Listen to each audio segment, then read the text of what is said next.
গাছ কাটার সময় গাছের কর্তৃত অংশ মাথায় পড়ে বিপত্তি, ঘটনাস্থলে মৃত্যু হলো এক ব্যক্তির। মৃতার নাম দেবাশিস জমাতিয়া। ঘটনা মঙ্গলবার দুপুরে উদয়পুরের গোর্জা এলাকায়। মর্মান্তিক গাছ কাটার সময় গাছের কাটা অংশ মাথায় পড়ে মৃত্যু হলো এক ব্যক্তির। মৃতের নাম দেবাশিস জমাতিয়া। ঘটনা মঙ্গলবার দুপুরে উদয়পুর গোর্জা এলাকায়।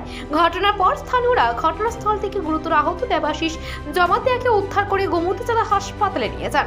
হাসপাতালের কর্তব্যরত চিকিৎসক পরীক্ষা নিরীক্ষার পর দেবাশিস জমাতিয়াকে মৃত বলে ঘোষণা করেন। এদিন হাসপাতালের কর্তব্যরত চিকিৎসক জানান, মৃত ব্যক্তির মাথায় গুরুতর আঘাতের চিহ্ন রয়েছে। ময়নাতদন্তের জন্য মৃতদেহ হাসপাতালের মর্গে পাঠানো হয়েছে।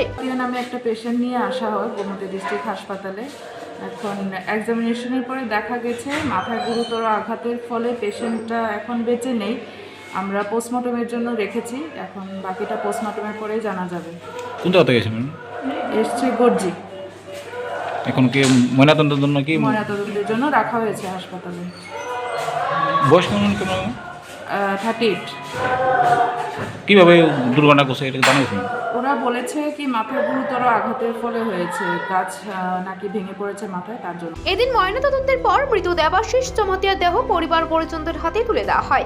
এই মর্মান্তিক ঘটনাকে কেন্দ্র করে উদয়পুর মহকুমার গোর্জা এলাকায় শোকের ছায়া নেমে আসে। Bureau report, Asian Times.